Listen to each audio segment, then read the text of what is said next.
sur votre émission Les Lives du Social Hub. C'est le 6e numéro. Nous sommes dans les locaux de Sonatel Academy. Donc dans cette émission Les Lives du Social Hub, nous aurons comme thème principal le e-commerce. Nous allons justement parler du secteur du e-commerce et puis faire l'état des lieux avec notre invité. Il s'appelle Emmanuel Bokeh. Bonsoir Emmanuel. Bonsoir. Merci d'avoir accepté notre invitation. Vous êtes expert, consultant, formateur sur la transformation digitale. Donc vous êtes spécialiste du e-commerce. Ce sera l'occasion justement de débattre avec vous du secteur. Je rappelle à nos internautes que cette émission est réalisée en partenariat avec Sonatel, le Social Hub, donc la room digitale de Sonatel, l'endroit où est géré les plateformes ou réseaux sociaux de Sonatel. Vous pouvez participer en direct en posant vos questions, en commentant cette vidéo, que ce soit sur YouTube, sur Facebook, sur Twitter, Periscope de Sonatel et également sur Digital 24 ou même sur LinkedIn. La première question que j'aimerais vous poser, Emmanuel Bokeh, est-ce que vous pouvez nous faire l'état de l'art, l'état des lieux du secteur du e-commerce au Sénégal de 2010 à 2019? Oui, je vais essayer de résumer parce qu'il y a à boire et à manger dans cette question. On part de très loin, effectivement. En 2010, il y avait très peu de choses. Ça a commencé à frémir doucement dans les groupes Facebook. Les gens se sont rendus compte que les petits business qu'ils faisaient en famille, en ramenant une valise de Dubaï, ils pouvaient les faire dans des groupes sur Facebook. Et puis assez vite, il y a un site qui est apparu qui s'appelle toujours d'ailleurs Expat Dakar, qui a servi de vitrine d'exposition pour ces personnes-là. Et puis ça s'est développé progressivement. Il y a des petits sites de e-commerce qui ont commencé à apparaître mais qui sont rarement arrivés jusqu'au seuil de rentabilité, donc ça a souvent disparu ou vivoté, jusqu'à l'arrivée de quelques acteurs, quelques poids lourds, à peu près à mi-chemin. Il y a eu Jumia, il y a eu Cdiscount, il y a eu Africa Shop, il y a eu Afrimarket. Il y a donc des acteurs dotés de financement, avec des ambitions, avec un groupe derrière eux. Et donc ça a vraiment changé la donne. Et puis ces dernières années, on est dans une phase de maturation. Donc les modèles qui n'étaient pas portables, qui ne pouvaient pas passer à l'échelle, sont en train de disparaître. Les leaders sont en train de prendre de l'avance. Et puis ça commence à aiguiser l'appétit de groupes qui jusque-là considéraient que le Sénégal était trop petit pour être pertinent et qui sont en train de s'intéresser de près au marché. On a vu deux catégories d'acteurs. On a les acteurs locaux, parfois qui n'avaient pas beaucoup de moyens, qui avaient du mal à se positionner, et des acteurs internationaux qui venaient avec beaucoup de moyens, qui faisaient de la com, de la publicité outdoor, etc. Qu'est-ce qui fait qu'il y a cette disparité et que ces acteurs-là, d'un côté, peuvent réussir, nous reviendrons sur ça plus tard, et il y en a d'autres avec beaucoup de moyens, mais qui n'ont pas pu percer le marché. Quelle lecture faites-vous par rapport à ça? Alors, je vais mettre de côté ceux qui ont commis des erreurs de positionnement ou de modèle et qui sont morts, moyens ou pas moyens. Mais effectivement, vous avez raison, on a le sentiment que les sites de e-commerce et les opérateurs de e-business qui sont étrangers, ou donc qui ont un ADN en grande partie étranger, ont l'air de mieux réussir que les acteurs locaux. Le commerce, c'est surtout une question de moyens. Il faut les moyens pour acheter, pour stocker et pour communiquer, faire diffuser son offre. Et des moyens, on sait tous qu'on n'en a pas beaucoup sur le marché. Les grands commerçants sénégalais ne sont pas du tout digitaux. Et jusqu'à présent, ils n'ont toujours pas vraiment compris les enjeux. Donc, eux ont des moyens, mais ils ne sont pas sur la toile. Et ceux qui se sont lancés, ce sont plutôt des informaticiens ou des indépendants, des gens qui concrètement n'ont pas de moyens. Donc, c'est vrai que face à un Jumia ou un Afrimarket qui ont levé des millions d'euros, ils se font écraser. Ouais.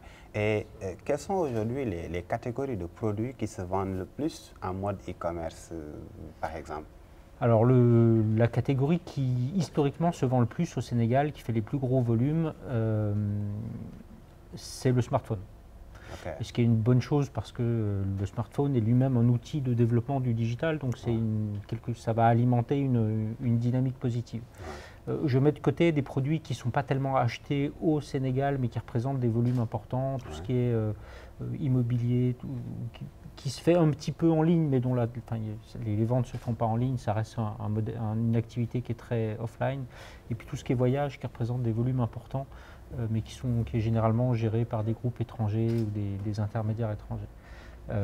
Donc au-delà du smartphone, un petit peu d'informatique, pas mal de télé, un petit peu de meubles, pas mal de produits de beauté, maquillage, cheveux humains.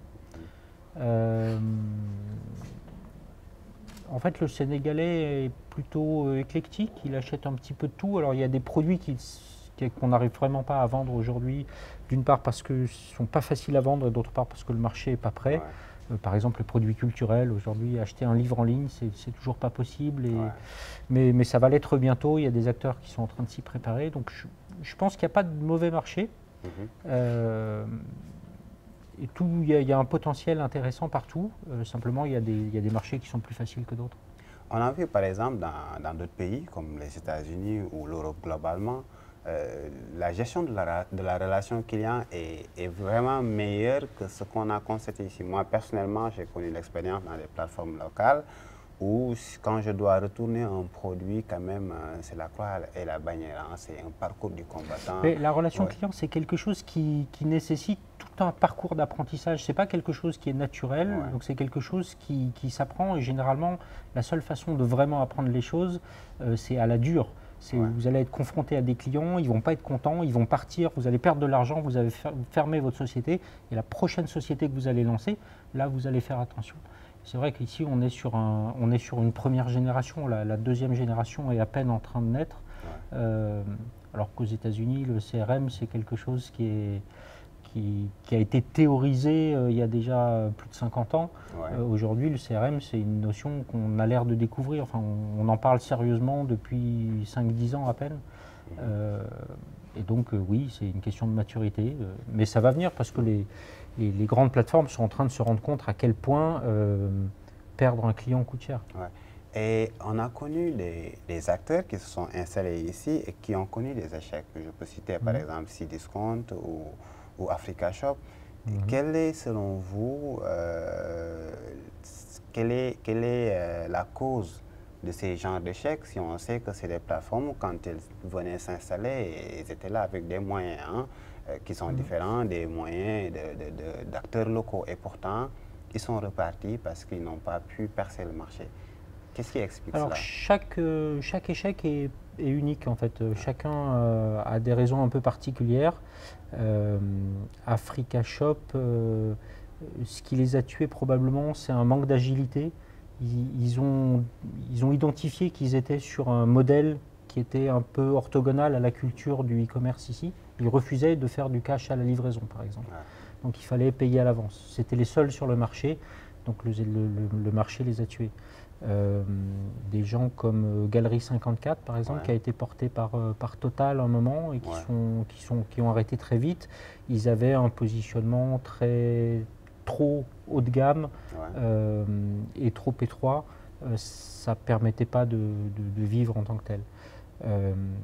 Cdiscount, c'est un petit peu particulier, mais je veux avoir un avis. Je rappelle à nos internautes que vous avez été responsable au Sénégal. Voilà, j'étais directeur de Cdiscount au Sénégal, donc je vous invite à prendre mon avis avec des pincettes. Mais pour la petite histoire, en fait, Cdiscount a fermé toutes ses implantations internationales.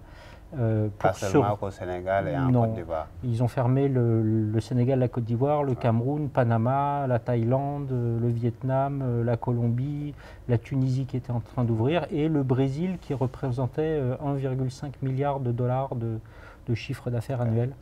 Et en fait, ce repli sur la France a été déclenché par des pertes importantes sur le marché brésilien. Qui a fait chuter la cotation du groupe au Nasdaq. Alors, justement, à propos de cela, c'est un choix stratégique, d'après vous, de Cdiscount. Il y a un modèle économique international qui s'applique partout ou bien dans chaque pays, il y a un modèle économique spécifique? Et selon vous, quels sont les meilleurs modèles économiques pour le cas du Sénégal ou de l'Afrique de l'Ouest francophone? Alors au Sénégal, on a testé beaucoup de choses. Il y a eu énormément de modèles économiques différents qui ont été testés. J'ai envie de dire que ce sont les mêmes modèles dans tous les pays, mais il y a des spécificités, des aspects de ces modèles qui s'adaptent plus ou moins bien aux dimensions d'un pays, comme la dimension géographique ou culturelle. Donc ce qui marchait très bien au Sénégal au départ, c'était les petites annonces. D'où l'explosion d'Expat Dakar, et qui est un peu une anomalie ouest-africaine. Le Sénégal est le seul pays avec un acteur de petites annonces aussi gros, aussi sénégalais, et avec une implantation aussi profonde. Maintenant, c'est quand même un modèle qui est en train d'être rattrapé par le e-commerce classique. Si je comprends bien, les petites annonces, c'est du e-commerce ou bien c'est juste un élément? C'est une question de définition. On peut dire que c'est du e-commerce parce que ce qu'on trouve sur Expat Dakar, ce sont des marchands qui viennent présenter leurs produits avec leur prix. Et puis si vous êtes intéressé, vous prenez contact et vous vous faites livrer. Maintenant, en toute rigueur, ce n'est pas du e-commerce parce que ce n'est pas Expat Dakar qui s'occupe de gérer la livraison, de gérer le paiement. Expat Dakar, à la limite, ils ne sont même pas au courant si la transaction a lieu ou pas. Donc c'est plutôt de la vente sur catalogue. Enfin, c'est un modèle qui est un petit peu particulier. Ce sont des petites annonces. Donc le modèle de e-commerce au sens où on l'entend, c'est plutôt quelque chose tel qu'il est pratiqué par Sacanal ou par Fabella Shop. J'identifie des fournisseurs, j'achète du stock, je mets ça dans mon entrepôt, je publie sur les réseaux sociaux, enfin je fais de la publicité, et puis les gens se manifestent, ils commandent, je les livre, et la spécificité du Sénégal et de l'Afrique de l'Ouest, c'est que je me fais payer au moment de la livraison. Mais il y a un autre modèle qui est aujourd'hui dominant, qui est le modèle de la marketplace, qui est celui de Jumia par exemple. Où il n'y a pas de stock, où la marketplace n'achète pas de produits, ce sont des marchands qui vont mettre leurs propres produits sur le site de Jumia. Et cette fois, à la différence d'Expat Dakar, c'est Jumia qui prend en charge la livraison, l'encaissement et qui reverse au marchand. Il y a même des modèles intermédiaires de dropshipping où le site identifie des produits. Expliquer le mot, parce que je voudrais un peu revenir sur ça, le dropshipping, pour les internautes qui nous suivent, qui ne comprennent pas forcément ce que renvoie à quoi. C'est ce que j'étais en train de faire. En fait, le dropshipping consiste à identifier des produits sur le marché, que ce soit le marché local ou le marché international, de se les approprier, c'est-à-dire de les intégrer sur son propre site en adaptant un prix. Donc généralement, on prend le prix du site source et puis on l'augmente d'une petite marge et des frais de transport.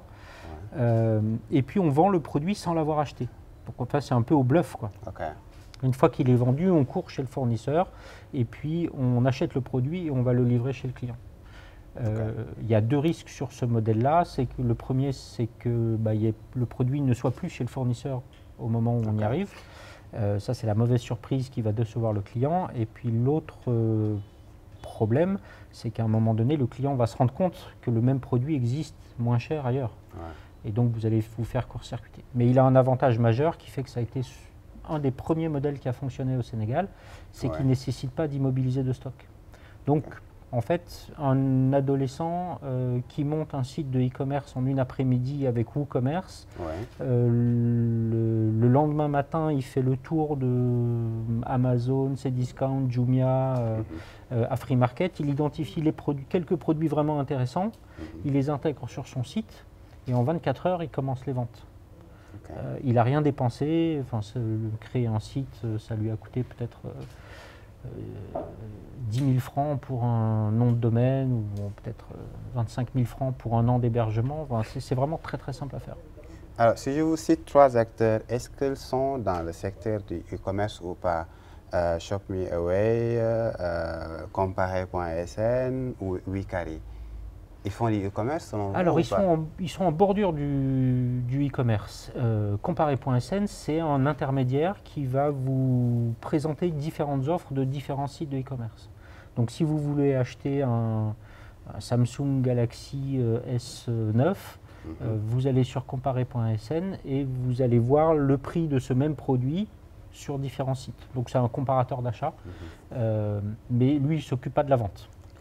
C'est juste finalement un outil publicitaire pour ces sites. J'ai vu récemment dans leur annonce qu'ils ont dit que c'est possible de commander sur Amazon et de payer par Orange Money par exemple et de se faire livrer au Sénégal. Parce que par exemple, si moi je suis au Sénégal et que je n'ai pas la possibilité de me faire livrer par Amazon, je peux passer par l'intermédiaire qui se trouve être comparer.sn. Alors, il y a beaucoup ça, c'est quoi? Quel modèle est réellement? Ce sont des modèles d'intermédiation. Et donc, vous avez cité les deux plus gros, qui sont Wikari et ShopMeAway, qui sont vraiment positionnés là-dessus. Le fait est qu'au Sénégal, on a une offre qui est relativement limitée aujourd'hui, puisque le plus gros vrai e-commerçant qui va aller acheter des produits à l'étranger et les mettre à son catalogue, c'est Afrimarket, qui n'est qu'un petit acteur. Loin devant lui en termes de trafic et de notoriété, il y a Jumia et Expat Dakar.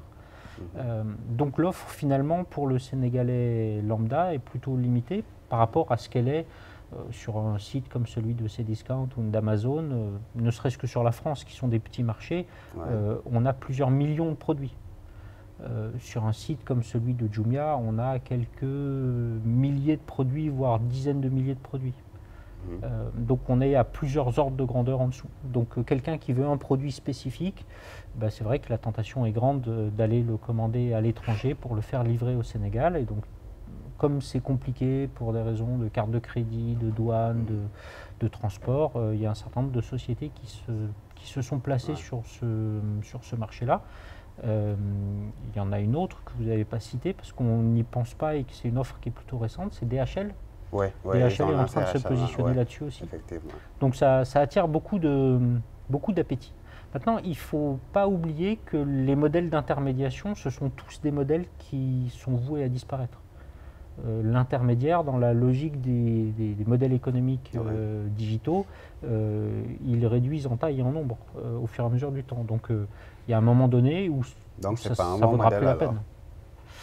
C'est un bon modèle si ça vous fait gagner de l'argent, mais ce n'est pas un modèle qui va tenir 15 ans. Ok. Et je voudrais un peu revenir sur certains termes que l'on voit souvent sur Internet, le M-commerce, le S-commerce, des choses qui sont plus ou moins liées au e-commerce. Oui, c'est une mode en ce moment de X-commerce. Comme avant, il y avait une mode en mots en ing. Donc le S-commerce, c'est des choses très simples. Voilà, c'est le social commerce. Donc c'est finalement le fait de vendre au travers des réseaux sociaux. C'est ce que les Sénégalais font depuis maintenant 15 ans. Et le M-commerce, c'est le fait de vendre sur téléphone mobile. Et c'est ce qui, finalement, c'est le format principal de e-commerce au Sénégal. Je vois par exemple certaines personnes utiliser des plateformes comme WhatsApp pour vendre. Est-ce que ça peut être valable pour de gros acteurs avec un grand volume de marché ou bien c'est seulement pour des particuliers qui vendent jusqu'à 20 non. WhatsApp, on est limité par l'ADN de la plateforme. WhatsApp est conçu pour repousser les marchands. Donc il n'y a aucun outil d'industrialisation, très difficile de faire de la publicité sur WhatsApp. WhatsApp supprime des millions de comptes utilisateurs tous les mois pour cause d'usage abusif. Et maintenant, il commence à poursuivre en justice les utilisateurs qui abusent, les entreprises qui abusent pour faire du spam sur WhatsApp.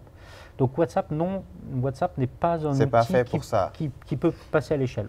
On peut faire du CRM avec WhatsApp, mais on ne peut pas faire de vente. Ce n'est pas fait pour. On peut, à petite échelle, ça marche très très bien.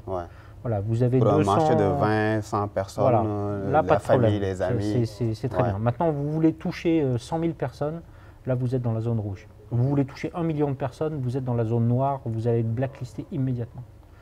Donc, par contre, il y a des plateformes sur lesquelles ça marche très bien. Facebook est fait pour ça.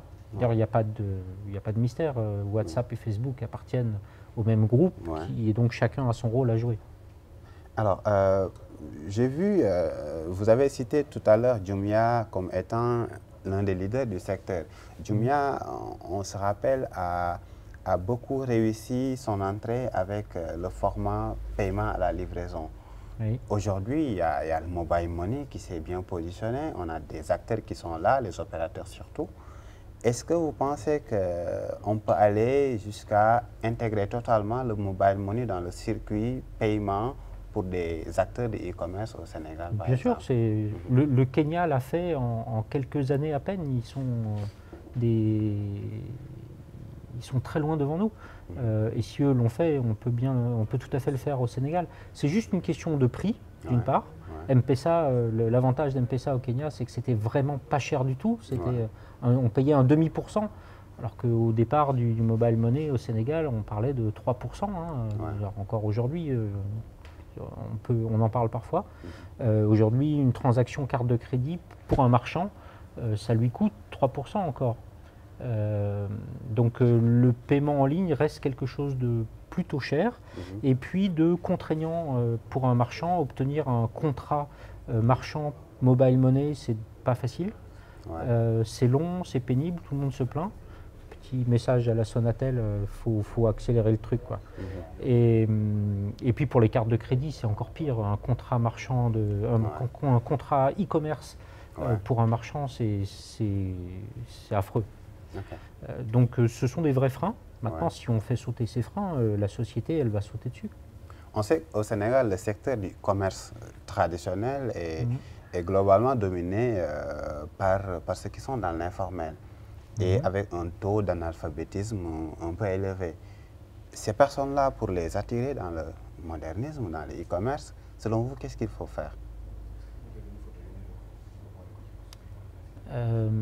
Facebook se pose la même question. Parce que Facebook, son modèle économique se base sur le modèle de la vente. Le principe de Facebook, c'est qu'il identifie des millions d'utilisateurs qu'il qualifie finement pour revendre leur profil de façon statistique à des annonceurs, qui sont généralement des marchands qui ont des choses à vendre. Donc Facebook s'est posé cette question-là de façon très, très aiguë. La réponse qu'ils ont donnée il y a quelques semaines pour l'Afrique de l'Ouest, c'est on va former tout le monde. Donc Facebook est en train de lancer des formations industrielles de commerçants et qui sont destinées à des gens qui sont dans l'informel et qui sont potentiellement peu alphabétisés. Donc c'est une façon d'y répondre. Moi je crois que la vraie réponse, c'est qu'il faut que les gens y gagnent de l'argent. Les Sénégalais, ils savent où est leur intérêt, alphabétisation ou pas, ils savent très bien ce qu'il faut faire et que quand quelqu'un a trouvé le bon modèle, tout le monde est derrière lui. Donc dès qu'il y en a un qui va avoir fait la démonstration que grâce à Internet, il est devenu riche, ça va s'industrialiser ici. Je rappelle à nos internautes que vous suivez votre émission Les Lives du Social Hub. Nous sommes en direct ici à Sonatel Academy. Vous nous suivez sur les plateformes digitales de Sonatel, @groupe Sonatel sur Facebook et sur Twitter, également sur la page Digital 24 sur Facebook et sur notre chaîne YouTube digital24.tv. Et notre invité, Emmanuel Bokeh, il est expert, consultant, spécialiste du e-commerce. Il est formateur sur la transformation digitale. Je voudrais vous demander si vous devez comparer, Emmanuel, le Sénégal par rapport à d'autres pays dans le secteur du e-commerce, comme la Côte d'Ivoire ou le Maroc, quelle position donneriez-vous notre pays? Alors, les chiffres que j'ai remontent à déjà quelques années. Il faudrait que je remette à jour mes études. Mais pour vous donner un paysage grossier, si on prend les pays qui nous entourent, plus ou moins directement, très très loin devant, on a le Nigeria. Il n'y a pas de discussion, le Nigeria écrase toute la zone et d'ailleurs toute l'Afrique, et c'est pas fini. Assez loin derrière, on a sans doute le Maroc, qui a une maturité qui est venue assez tôt grâce à un système de paiement par carte de crédit local. Et donc le e-commerce au Maroc s'est développé assez rapidement, même si c'était un marché un peu compliqué. Derrière, on a les trois qui sont le Sénégal, la Côte d'Ivoire et le Cameroun. Je pense qu'aujourd'hui, la Côte d'Ivoire a dépassé ses deux cousins d'une bonne tête. Aujourd'hui, la Côte d'Ivoire, c'est sans doute 3 fois le Sénégal en termes de chiffre d'affaires digital. Alors qu'il y a quelques années, évidemment, ils partent de très loin, nos amis ivoiriens, mais là, on ne les arrête plus, ils sont vraiment partis, ça a vraiment décollé. Le Cameroun reste un petit peu à la traîne, enfin, ils ont du mal à suivre la Côte d'Ivoire bien sûr, mais même un petit peu le Sénégal. Je pense qu'aujourd'hui c'est ça le classement. Et puis malheureusement, après ces trois pays-là, dans la région, c'est un peu le désert. On a des pays qui sont très très très en retard. La Guinée, la Mauritanie, le Mali, le Burkina, le Bénin et le Togo se défendent pas trop mal, mais ils ont quand même un petit peu de retard. Et puis très loin derrière, on a des pays vraiment dont on ne voit pas comment ils vont s'en sortir digitalement. On a le Niger, le Tchad, ça c'est des pays perdus pour le digital.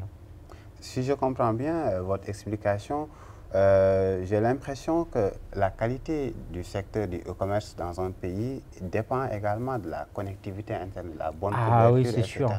Il y a un lien direct. Ouais. Et on voit bien que les pays enclavés, le Mali, le Burkina, le Niger, ce sont des pays qui ont une très mauvaise connexion. Alors, pardon, puisque Orange est présent au Mali, donc je sais que la Sonatel fait ce qu'elle peut, mais ça reste très compliqué. Les connexions au Mali restent assez aléatoires. Le nombre de personnes couvertes par la connexion reste relativement faible. Le prix de l'Internet n'est pas encore ça. Donc globalement, oui, ce sont des vrais gros freins majeurs au développement du e-commerce. Et le mobile dans tout ça, est-ce que le taux de pénétration de l'utilisation du mobile ou de l'Internet sur le mobile a un impact sur la réussite du secteur du e-commerce? C'est sûr qu'il y a beaucoup de gens qui n'ont pas les moyens ou intellectuels ou financiers d'utiliser un laptop. Donc le smartphone permet de toucher un grand nombre de personnes.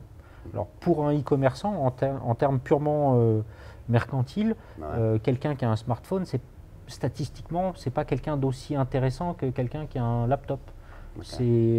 Statistiquement, ce ne sont pas les mêmes pouvoirs d'achat, ce n'est pas les mêmes habitudes, pas les mêmes comportements. Donc, mais ça permet de multiplier par 10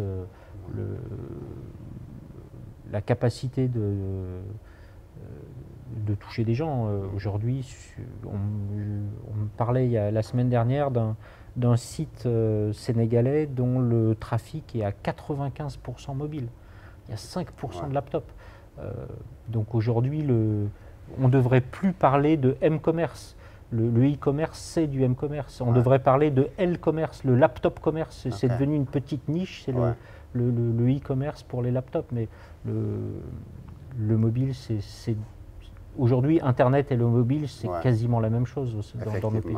En tout cas, pour le Sénégal, d'après la RTP, l'autorité de régulation des télécommunications et des postes, c'est 98% des utilisateurs de l'Internet passent par le mobile pour se connecter. Déjà, cela confirme ce que vous venez de dire. Effectivement, les gens se connectent via le mobile.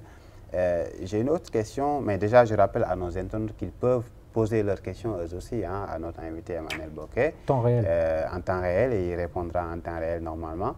Ma question est la confiance dans tout cela. C'est-à-dire, quand on n'a pas confiance en la plateforme qui nous propose des services, parce que si on paye et qu'on ne se fait pas livrer, ou bien on commande un téléphone iPhone et on se fait livrer un iPhone fake, ça existe.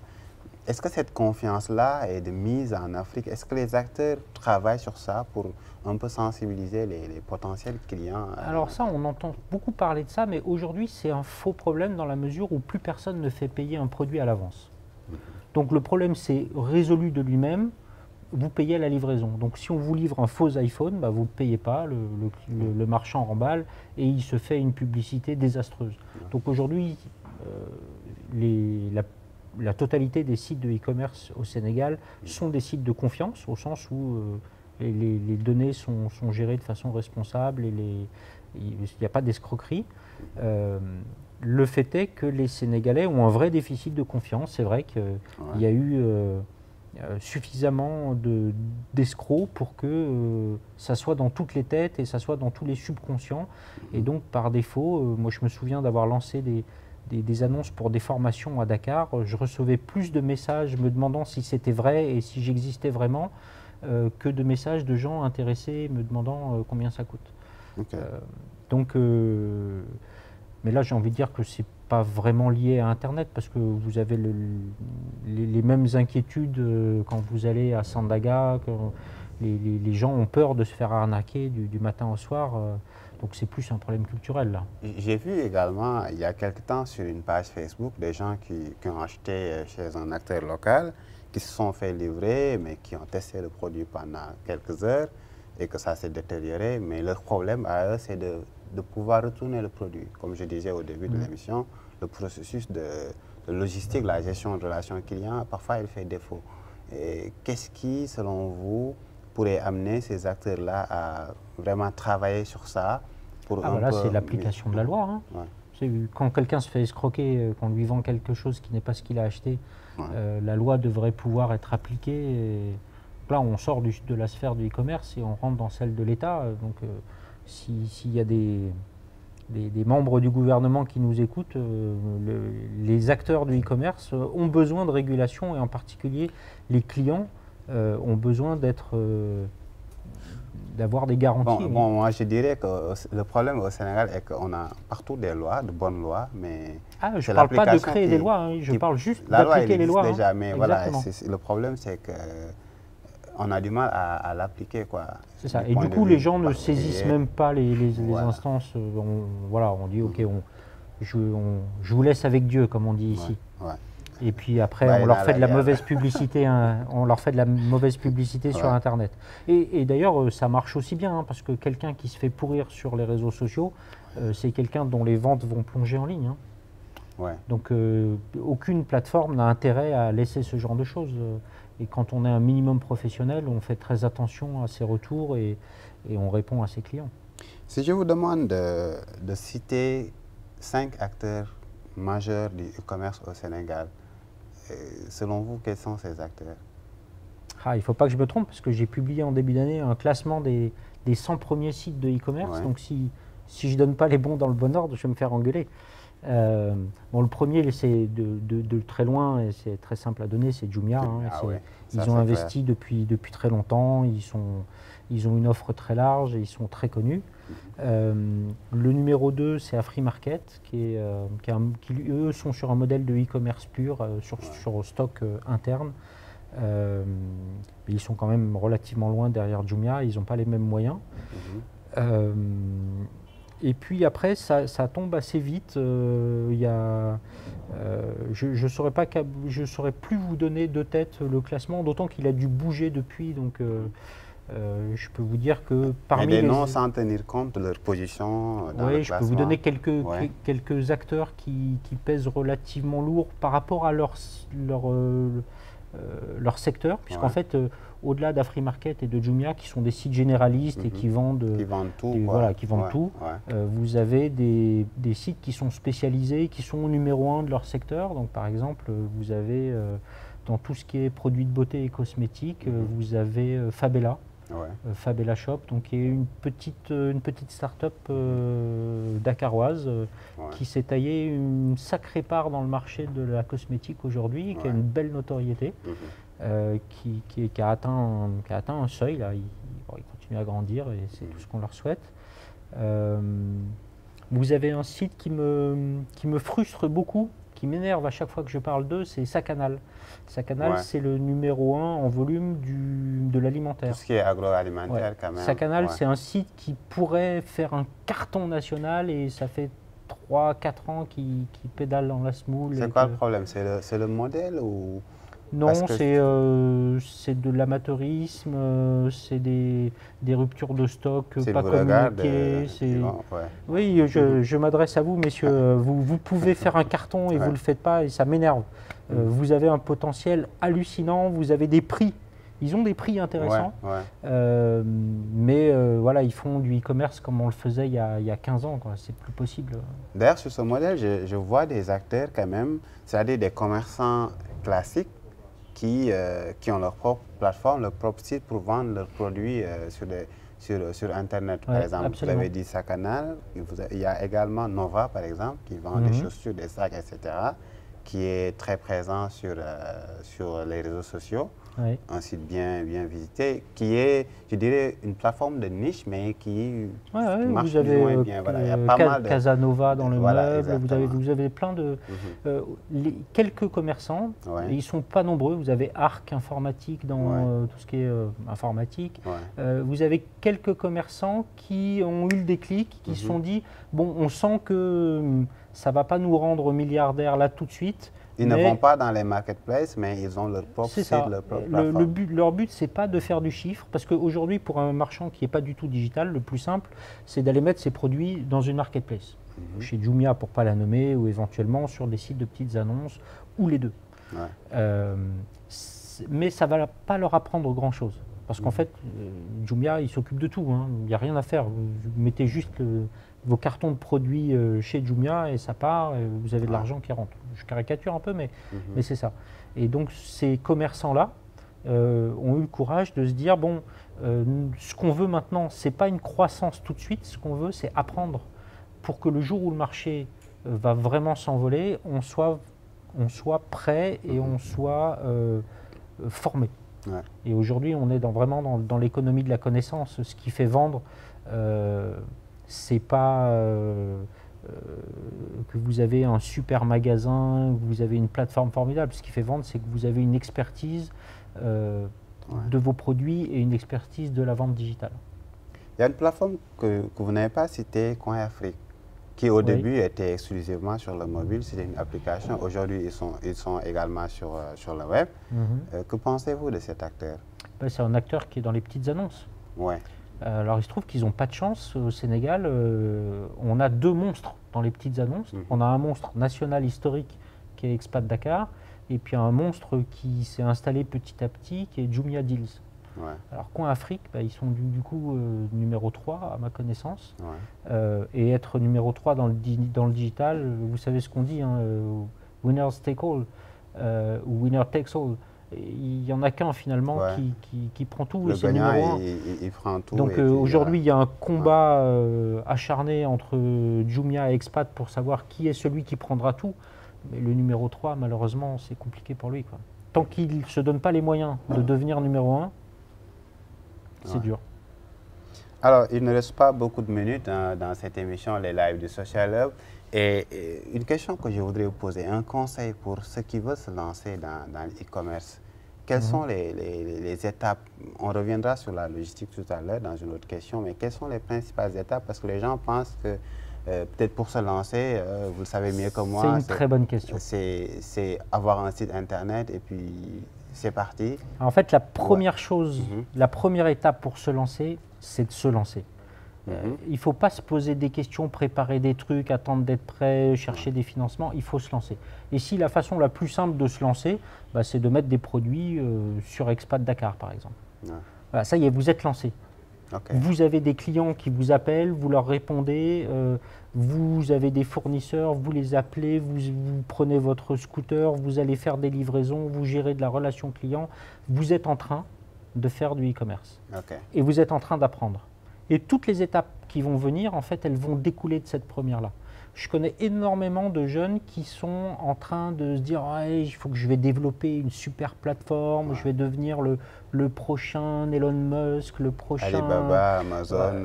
Et puis en fait, ils deviennent rien du tout parce que la vie est ce qu'elle est. Et puis à un moment donné, il faut bien vivre. Et puis ils finissent par devenir informaticien, à remplir des tableaux Excel. Et puis c'est fini. Ils ne peuvent plus se lancer. Donc vraiment, la règle, c'est lancez-vous et lancez-vous demain. Là, ce soir, préparez votre site, choisissez vos produits, mettez-les en ligne et puis demain, vous lancez les ventes. Et c'est ça la vraie recette. C'est que de toute façon, tout ce que vous allez imaginer, planifier, concevoir avant de vous être lancé, vous allez être à côté de la plaque. On ne peut pas savoir avant d'avoir fait. Il n'y a pas d'école de e-commerce au Sénégal. Donc lancez-vous et vous saurez à ce moment-là ce qu'il faudra faire. Et donc peut-être que votre lancement sera un échec, mais le but c'est pas que votre lancement soit un succès, c'est que votre lancement vous apprenne à faire ce que vous avez à faire. Il y a un élément important dans le e-commerce qu'on oublie parfois ou que l'utilisateur final ne connaît pas, c'est la logistique, la gestion de stock, la livraison, etc. cette importance-là, elle est capitale. Quel conseil donnez-vous à ceux qui veulent se lancer pour qu'ils mettent quand même en avant cet aspect logistique qui doit être maîtrisé et tout ça? J'ai envie de dire qu'aujourd'hui, on est dans une économie digitale dont le propre est d'être centré sur le client. Donc, si vous concevez la logistique comme une plateforme sur laquelle on va construire des trucs, vous partez du mauvais pied. La question qu'il faut que vous vous posiez, c'est votre client. Qu'est-ce qu'il veut, où il le veut, quand il le veut. Et dit que si votre client il veut un produit en 20 minutes ou bien il va voir ailleurs, il faut vous mettre en situation de pouvoir livrer les produits en 20 minutes. L'erreur qui est faite très souvent, c'est de ne pas se préoccuper du client, de ne pas écouter la douleur du client. Et donc, par exemple, il y a de nombreuses plateformes au Sénégal qui n'ont pas encore compris que quand un client passe une commande de 15 produits et qu'on est capable de lui en livrer 12 parce qu'on en a 3 qui sont en rupture de stock, le client, vous ne lui avez pas du tout simplifié la tâche, vous lui avez compliqué la vie. Donc concrètement, il a fait une erreur en venant vous voir. Et donc typiquement, la rupture de stock, c'est un drame pour un e-commerçant en termes d'impact et en termes de fidélisation client, en termes d'image. Et donc des plateformes comme Jumia, par exemple, qui dépendent du stock de leurs marchands, qui sont parfois, comme vous l'avez dit, pas alphabétisés, pas hyper structurés, ils souffrent énormément de ça. Parce que typiquement, vous allez commander 15 produits chez Jumia. Bon, tout le monde ne fait pas des commandes de 15 produits, mais on va dire statistiquement, on prenait 15 produits. Ils vont être répartis entre 10 marchands différents. La probabilité pour que les 15 produits soient en stock et disponibles, elle est très faible. Ou que ces produits soient livrés en même temps, parce que parfois c'est des ça, c'est peut-être. Alors c'est vrai qu'aujourd'hui Jumia, ils ont tendance. Avant ils groupaient, maintenant ils ont tendance à envoyer au fil de l'eau. Bon, après ce sont des choix, et là j'ai envie de dire que la réponse est toujours la même. C'est qui le patron? C'est le client. Donc si le client il veut avoir le choix entre se faire livrer d'un seul coup. Moi je pense que la règle c'est faites ce que votre client veut. Si votre client il veut que vous gardiez tout et que vous lui livriez tout en une fois, faites ça. S'il veut avoir tout de suite certains produits et puis les autres ça peut attendre, faites ça. S'il veut des produits, ne lui livrez pas autre chose, ne lui livrez pas des produits sauf un, faites ce qu'il vous dit. Et si vous ne faites pas ce qu'il vous dit, il va trouver un autre employé que vous, autrement dit une autre plateforme de e-commerce. Je pense que ce sera tout pour cette émission, les lives du Social Hub. Nous avons fait, c'est allé très vite, et pourtant nous avons fait pratiquement 45 minutes d'émission. Je vous remercie, Emmanuel Bokeh. C'est moi qui vous remercie, et puis merci à tous les internautes. Voilà, donc n'hésitez pas à poursuivre le débat en commentant cette vidéo, en la partageant sur nos plateformes également. On essaiera d'y répondre, de répondre aux commentaires qui iront en dessous. C'est ça, pour vous trouver sur Facebook, Twitter et LinkedIn. Ils tapent votre nom, Emmanuel Bokeh, et puis ils pourront continuer le débat avec vous. Merci à tous, merci à toutes, et à la prochaine dans un autre numéro de votre émission, les lives du Social Hub.